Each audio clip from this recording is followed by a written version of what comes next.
Trespassing in a Child's Head Unwillingly by Kitty Cat on AO3. Chapter 28, Counseling and Decisions. Are you sure it's alright for Izuku to go with you? His mom asked, shuffling nervously. With Katsuki out of town and Eraserhead? Midnight set a hand on her shoulder and she quieted. They'll be fine. I'll have Izuku back for dinner. I promise. His mom sighed, nodding. It's just... She glanced over to Izuku, who looked away. I worry for him, you know?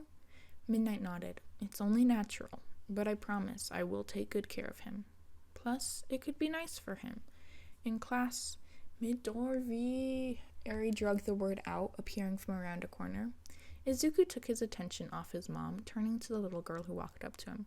It's you, right? She whispered. He nodded, and she bounced onto her toes, leaning on his legs. Can I help you? He asked, ruffling her hair. She shook her head, staring up at him. He went to remove his hand, but she grabbed it, holding it in place. Are you coming today? She asked quietly. He nodded again. I am. Miss Midnight thought it would be good. That way you can show me all you like to do after your appointments. She nodded, her eyebrows furrowing. I'll be good. I promise.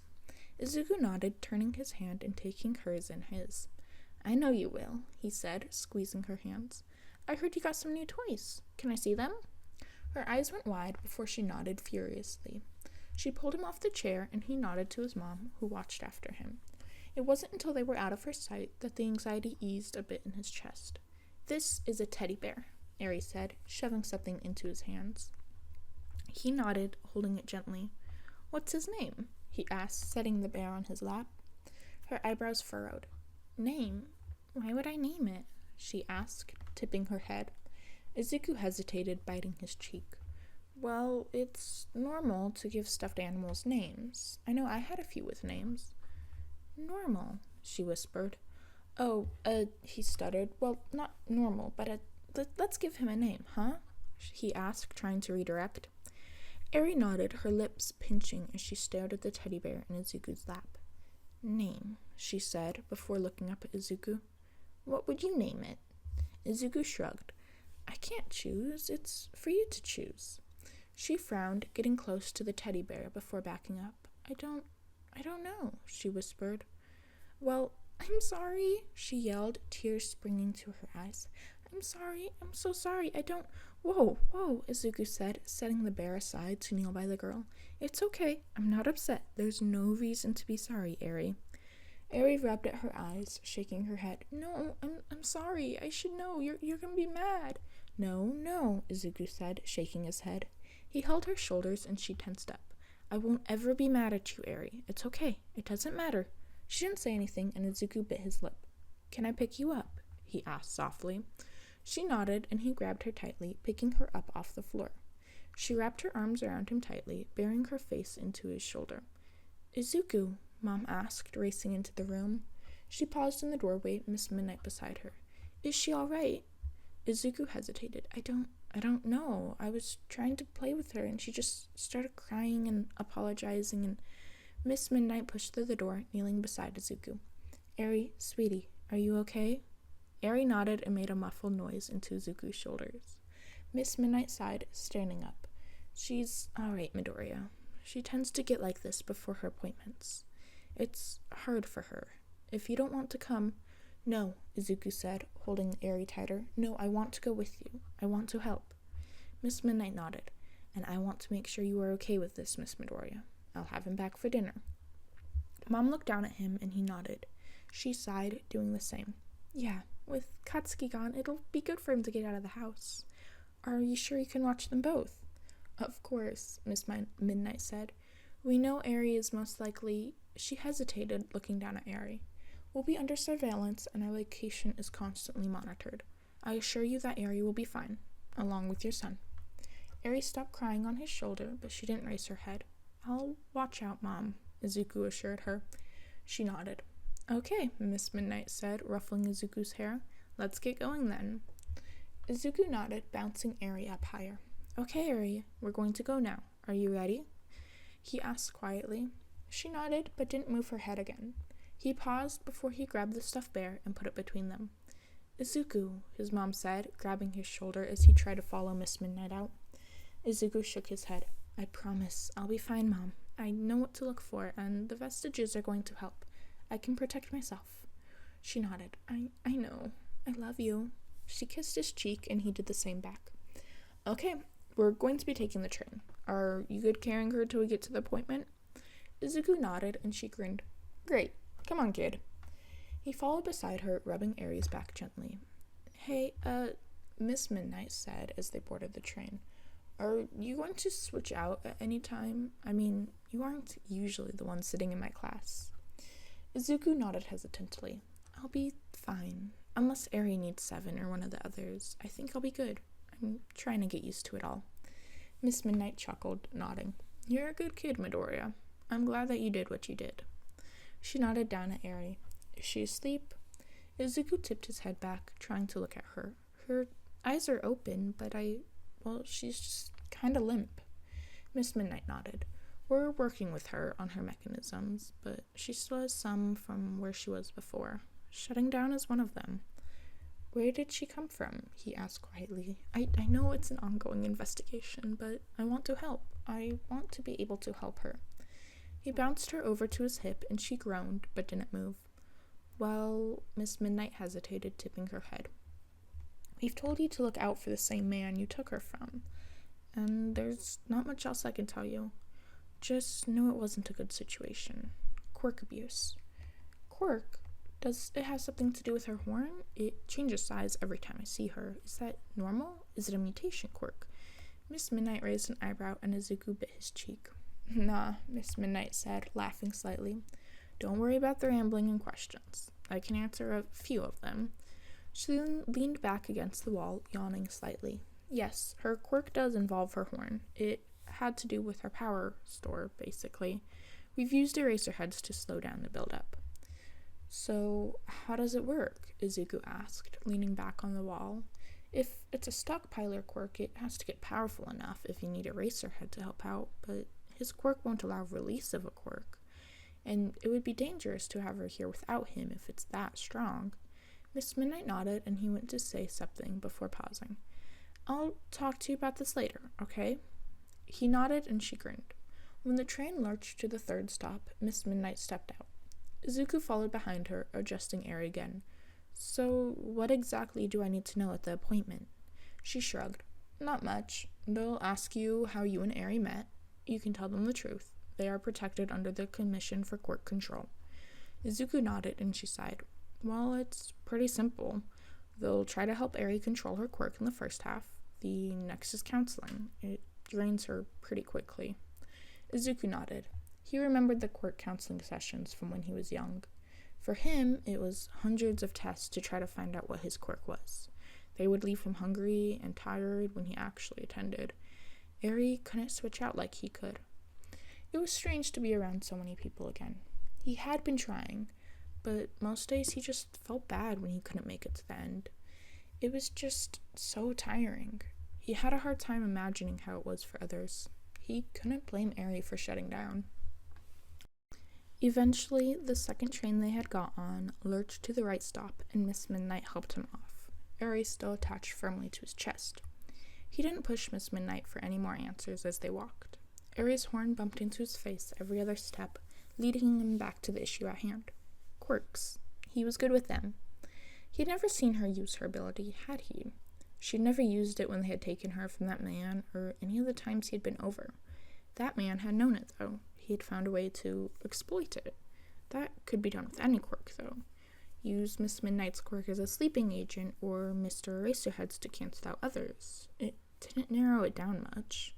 He couldn't imagine that. He loved quirks, but to put a child through as much pain as Eri must have gone through, all for a quirk? The police and heroes had to get him off the streets for Eri's safety. We're here, Miss Midnight said, tapping his shoulder. He hadn't even registered that they had passed this building 3 times until he stopped. It wasn't anything special, just a broken-down apartment building like the many on the street. Miss Midnight let him in, the door shutting behind them. He heard the lock click and jumped, turning around quickly. He tripped over his feet in his haste, but Miss Midnight caught him before he could fall. A safety precaution. Certain heroes' fingerprints unlock and lock it. You can never be too safe when dealing with quirks. She set him on his feet, and he sighed, nodding. His jumpiness had gotten worse since he knew the truth. Someone could find out. They could be around any corner, waiting to take him and use him as bait. But would All Might even care? "Kayama," a voice called from the darkness. "That you?" Miss Midnight laughed, snapping her fingers. "You know it is. Now stop with all the theatrics. I brought the boy with me." There was a click before the lights turned on. It wasn't the creepy warehouse he had expected, but rather a basic ground floor of apartments. There was a receptionist desk, along with a few couches and a table with a plate of cookies propped up on the edge. The woman who had spoke appeared in front of them, a blur of colors around her, her lips drawn up in a sincere smile. "You're the one who helped little Aerie, right? Nice to meet you," she said loudly, holding a hand out. Aerie bounced Aerie back to his hip, shaking his head hesitantly. She laughed before pushing her pink hair from her eyes, adjusting the glasses that sat on her nose. "Want some cookies? I made them fresh this morning with my daughter." She appeared beside the cookies, grabbing the plate before she appeared back in front of him. He stared at her, hesitantly taking a cookie from the tray she offered. "Thanks," he whispered, biting into it. It was burnt on the bottom, and his nose curled up in disgust, but she didn't seem to notice. "Night-Eye's already here. He's made himself comfortable on the 3rd floor, despite my insistence he met you both down here. I can never understand that man." She huffed before she placed her hands on her hips. "Now, let me see her," she declared. "Oh, she..." Izuku tried to say something before Aerie stirred, lifting her head to meet the woman's gaze. Her eyes crinkled, the worry washing off her face as she hugged the teddy bear to her chest. "Hi, Miss Hamster," she whispered. She leaned her head onto Izuku's shoulder, staring at the woman with wide eyes. It was close enough to smile that Izuku grinned. "You'll get it one day, dearie," the woman said, holding the tray to her. "Cookie?" Aerie nodded eagerly, snatching a cookie up and popped it in her mouth. She nodded as she ate it, licking her fingers before settling back against Izuku. "Are we doing more tests?" she whispered. Miss Midnight sighed, tapping her head. "We will, sweetie, but first we're going to talk a bit about how you met Izuku." Aerie's face scrunched up as she shook her head. "No, I don't wanna. You promised I wouldn't have to talk about him." Her fists balled in his shirt, and it took everything in him not to pull her out. This would be good for her. He just had to stay. The woman sighed, nodding. "I know, sweetie, but it will help you feel better, and it will help Miss Midnight and Mr. Night-Eye find the bad man." "No promises," Aerie yelled, shaking her head. "No, I don't want to." The two women exchanged a glance, and Izuku decided to step up. "How about this, Aerie? What if I tell what I remember happening, and you just help if I miss a part, okay?" he asked, biting the inside of his cheek. She thought for a moment, and he could see the other two holding their breath. She finally nodded, slowly looking back up at him. "Okay, Izu, but only for you." She hit her forehead against his shoulder, curling up against him again. He nodded, leaning into her as he looked at the woman. "Where would you like us?" he asked hesitantly. She jumped, grinning. "Of course. 3rd floor, please. I'll meet you up there." She said it loudly before she vanished again, just blurs appearing before there was nothing. Izuku didn't have to say anything as he cast a glance up at Miss Midnight. She shrugged. "It's Hatsume's quirk. She kind of materializes in new places instead of walking. It's hard to explain." Izuku nodded, expecting the answer. He wasn't here to analyze quirks, sadly. He followed behind her before Aerie wiggled. He set her down, and she nodded up at him, interlacing her fingers with his as she skipped beside him. Maybe it wouldn't be so bad to stay present for longer. Izuku shut his eyes, trying to fight the yawn that threatened to slip out. Somehow, Aerie was even more energized than she had been earlier in the morning. He watched her jump between toys on the playground, before growing bored and moving to another. It was nice to see her being a kid, out in public, instead of at the dorms, even though it stressed him out. Miss Midnight touched his shoulder, and he jumped, grabbing her wrist and twisting it before he could think better of it. "Ow, ow, ow," she said, tapping his hand. He let go of her wrist quickly, holding his hands up. "I'm so sorry. I didn't mean to. You just scared me." Miss Midnight chuckled, moving her wrist in a circle. "No worries. I know how jumpy you are. I doubt today helped." He rubbed her wrist, her eyes never leaving Aerie as she spoke. "The Yakuza," he whispered, just loud enough he could hear it himself. She straightened, her nails tapping the table they were sitting at. It took a moment for her to respond, but the question hung in the air. Yes, I wasn't aware Night Eye was disclosing that much to you. I'm surprised he was civil at all today. Izuku bit his lip to keep from chiming in. He didn't know if he'd call being scolded and ignored civil. The man hadn't said one thing not in anger to him, even if it was disguised well. What made Izuku more nervous is what he didn't say. He knew the man had been All Might's sidekick for some time. He must have known Mom. Had All Might ever talked to Night Eye about him, and the fact he existed at all? I hope you can understand now why it's so important we keep her safe. If he ever got his hands on her. Miss Midnight sucked in a sharp breath, shaking her head. I don't think we would ever see her again. Izuku nodded, afraid to say anything back. He had seen a bit of Eri's quirk today, though she'd been too nervous to really use it. It was beautiful, but it could be so dangerous. He jumped when Eri grabbed his hands, shoving the bear into them. Why are you giving this to me? Izuku questioned, brushing some sand from the bear's fur. She bounced on her toes, her voice dropping to a loud whisper. I know what to name him, she said, nodding seriously. He matched her expression, nodding as well. What is it? He whispered. Yoichi, she enunciated, her hands tightening where she still had hold of him. Since he protects you, he can protect me now, she said, before she nodded and ran off again, leaving the bear in his hands. He stared down at it, biting his cheek. Yoichi? Miss Midnight asked with a small laugh. Any idea who she's talking about?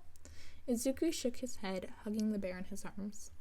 No idea. He smiled up at her. She smiled back. Izuku yawned, rubbing his eyes as he trudged to the fridge. He reached the kitchen before pausing, his fists clenching. Mom, he whispered. His mom sat on one couch, and two men he did not want to see in his house sat nearby. The detective and Eraserhead. He was supposed to be at the camp. Is Kachan here? He whispered, but the words filled the room. She turned, her eyes glistening with tears. She tried to say, but she choked, coughing. Detective Tsukuyuchi moved across to sit beside her, but Izuku glared at him, moving to his mother's side instead. Why are you guys here? What happened? Where's Kachan? He asked, looking between the detective and Eraserhead. Eraserhead cleared his throat, rubbing his hands together. I'm sorry, Midoriya. I can't say anything right now. Izuku grabbed his mom's hand, squeezing it tightly. Are the Bakugous almost home? Detective Tsukuyuchi asked. Izuku could feel his eyes on him, but he ignored him, sitting beside his mom. They're almost, she tried before shaking her head. It's bad. It has to be bad. Izuku's hands tightened and his stomach churned as he held his mother together. He opened his mouth to say something right when the door burst in. Where the fuck is my son? Auntie yelled, Uncle following behind her. He closed the door slowly before following Auntie over. Tell me where the fuck my son is, she yelled, stomping over to the detective. He stood up quickly, holding his hands up. Miss Bakugou, I'd like to speak with you. Where is she? She yelled, before Uncle touched her shoulder. She calmed instantly, setting her hand on his. He nodded. I'm sorry for my wife's outburst. I'm sure you understand how worried we are. Auntie leaned into him, and Izuku moved over along with his mother so they could sit beside them. His mom took Auntie's hand, holding it tightly. There was an accident at the training camp, Eraserhead said softly. We've done the best to keep it out of the news until we could talk to you. He looked up, his bag somehow bigger than larger. Katsuki Bakugou is, of this moment, with the League of Villains. Auntie's face went red, and Izuku's mom's hand tightened on his. No, it had to be a lie. They had to be joking. Kachan would never get taken by someone. He was too strong for that. After all their training, he was strong. He had to be stronger than them. The tension in the room broke. You lying bastard, Auntie screamed, but Uncle held her down. You told me you'd protect him. That's what you said. This is your fault. Izuku tucked his legs up, pushing his eyes into his knees. It couldn't have been true. I'm sorry, Eraserhead whispered, his voice catching. It was my responsibility to watch him, and I failed. This is my fault. It'd be so easy to switch out. He should switch out and let someone else handle it. But his mother's hand was so tight on his, shaking as she cried. Auntie was still yelling, and Uncle was trying to calm her down. He couldn't let the others handle it. "It's going to be okay," Izuku whispered, rubbing his thumb in circles on his mom's hand. "You promised me," Auntie whispered. Izuku reached over, grabbing her hand as well. She jumped, trying to wipe tears off her face with her shoulder. "It's going to be okay," he said again. She took his hand, holding it tightly. "I'm sorry," Eraserhead said again. "We are doing everything we can to find him. I'm sure I don't have to tell you how strong of a kid Bakugou is. We will find him." They had been the ones to lose him. They had been right there with him, and none of the heroes had stopped it. Izuku would find him, even if it meant doing something the Vestiges would hate. Okay, again, I don't think I have much to say about this one. I'm gonna try to get another one in after this, so this one will probably be shorter. Eri, I love the girl. It was kind of more of a filler one just with Eri, because I just wanted to focus on her character a little bit more since she got taken from Overhaul a little earlier in this one. And now we're at Kamino with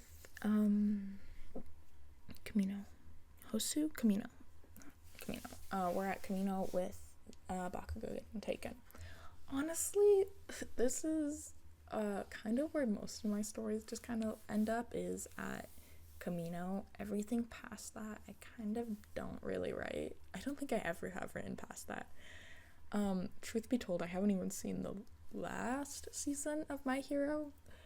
I'm just kind of been stuck in the fandom and my kind of perception of everything versus wanting to ruin that by watching the last season. I think that was it though. I don't think there was much more here. Okay.